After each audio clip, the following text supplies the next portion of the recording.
Hello नमस्कार, कैसे हैं आप सब जी। स्वागत है आप लोगों को भोजपुरिया मस्ती न्यूज में।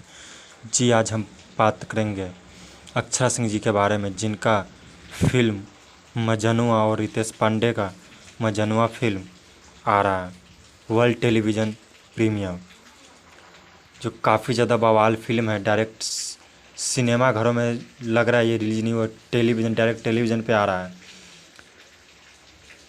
तो आप लोग देखना मत भूलिएगा। 19 जून को, जी हाँ 19 जून को शाम को 7 बजे